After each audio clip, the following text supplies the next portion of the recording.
আসসালামু আলাইকুম বন্ধুরা, সবাই কেমন আছেন? আলহামদুলিল্লাহ আমি ভালো আছি। আজ আবার নতুন আরেকটি রেসিপি নিয়ে চলে আসলাম। আজকের রেসিপিটি খুবই পরিচিত, মুরগির মাংস রান্না করব। তো নতুন পদ্ধতিতে রান্না করব আজ। কিভাবে রান্না করি চলেন আপনাদের সাথে শেয়ার করি। প্রথমে আমি কড়াইতে তেলটা গরম করতে দিয়ে রসুনগুলো আমি ভেজে নেব। রসুনটা লাল করে ভাজা যাবে না, হালকা ভাজতে হবে। এরপর আমি দেবো হচ্ছে আদা কুচিটা দিয়েও আমি হালকা করে ভেজে নেব।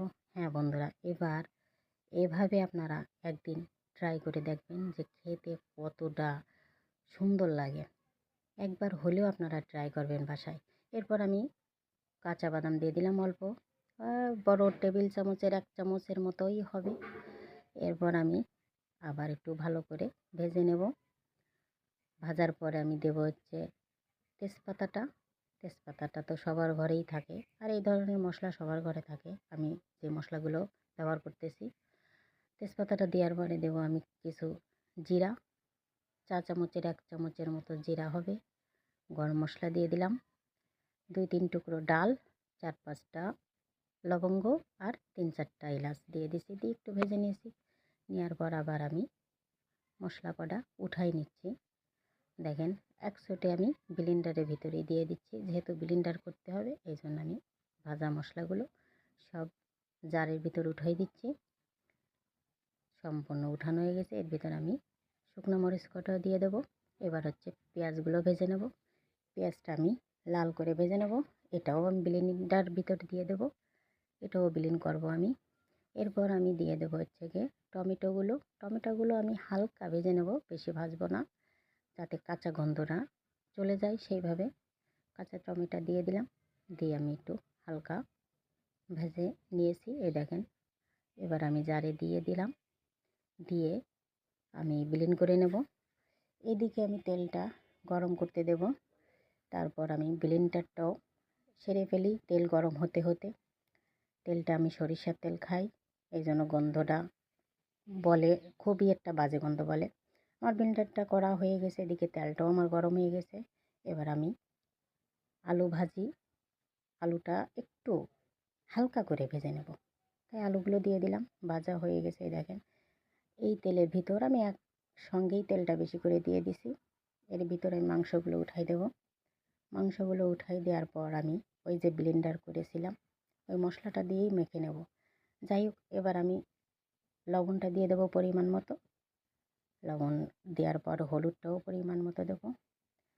আমার আজ মুরগিটা অনেক বড় ছিল, এই জন্য 1.5 টেবিল চামচ হলুদ লাগছে।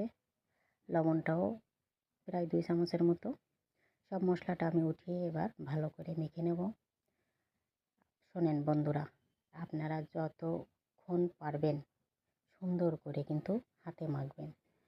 যখন দেখবেন একটা সুন্দর একটা ফ্লেভার আসতেছে, তখন বুঝবেন যে আমার মাখানোটা হয়ে গেছে কমপ্লিট। এবার আমার মাখানোটা হয়ে গেছে। এবার আমি এটা রেস্টে রাখবো আধা ঘন্টা থেকে 1 ঘন্টা। এরপর আমি চুলার পরে উঠাই দেব। চুলার পরে উঠাই দিয়েছি আমি বন্ধু। কিছুক্ষণ জাল করে নেওয়ার পর আমি আবার একটু উলট পালট করে দেব। দেখেন, কিন্তু কড়াইটা মনে হচ্ছে আমার অনেক ছোটো হয়ে গেছে, কড়াইটা চেঞ্জ করতে হবে। তো কি করব, গ্যাসটাও নাই, আমি রাইস কুকারের ভেতর দিয়ে দিলাম। একসঙ্গে পানিটাও অ্যাড করে দিয়ে দিলাম। পানিটা আমি গরম করে নিয়েছি, আপনারা যদি গরম করে দিতে পারেন তো আরও ভালো। এই দেখেন বন্ধুরা, আমার তরকারিটা প্রায় শেষ পথে। দেখেন, ধোঁয়ার জ্বালায় কিচ্ছুই দেখা যাচ্ছে না, অনেক ধোঁয়া উঠেছে। এরপর আমি কিছু মশলা গুঁড়ো করে রাখছি, জিরা আর গরম মশলাটা আগের থেকে আমি ভেজে গুঁড়ো করে রাখছি।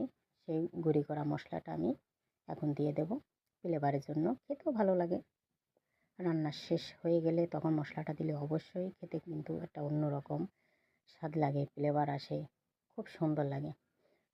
আমার তরকারিটা হয়ে গেছে, এবার আমি তরকারিটা ঢেলে নেব।